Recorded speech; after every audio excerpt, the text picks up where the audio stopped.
First of all, I'm sorry Mr. Pabriks isn't here, because I wanted to congratulate him on his very mature and considered contribution in the previous segment, which was held in the other room. There's all these people having a go at the President of the United States, but just let me make one point. You can't always get who you want to be head of government of your own country, let alone expect to have who you want to be head of government in someone else's country.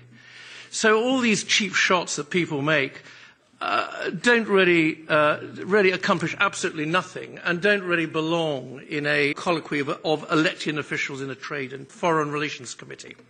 Let me assure you, as a member of the UK Independence Party, I think it's rather unlikely I'm going to have a head of government who I approve of probably in my lifetime. Now, the context of all this, and it's important to understand it. First of all, I'd also like to congratulate the chairman on his opinion, which is very full and very considered. But it does leave out the overall context. The overall context is that the United States is running a $147 billion it's expressed in dollars deficit in goods with the European Union. Even if you take into account the $55 billion surplus in services, which of course aren't normally in trade agreements anyway, and also there tend not to be tariffs on services, although somebody will probably find some.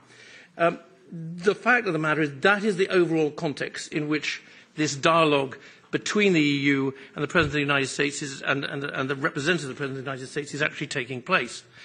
Now, I'm a great reader of the Financial Times, although it disagrees with practically everything which I think is important, but I still read it.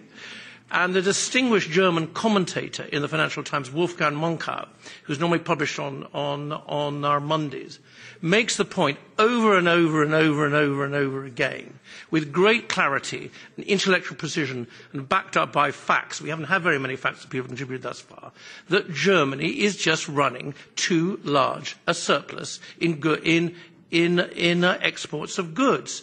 It's too large for the EU. It's too large for the health of the world, and it's probably too large even for the well-being of the German economy and the people who live there. Now, I'm extremely pro-German. But the only thing that I would say, and we only have quite a small contribution now, is that that is something that ought to be taken into account in this discussion. And it just isn't being taken out in the discussion. And so perhaps I may request to our distinguished chair that these basic facts get some exposure or some mention in his otherwise very, very distinguished and interesting and comprehensive and highly informed opinion. Thanks a lot.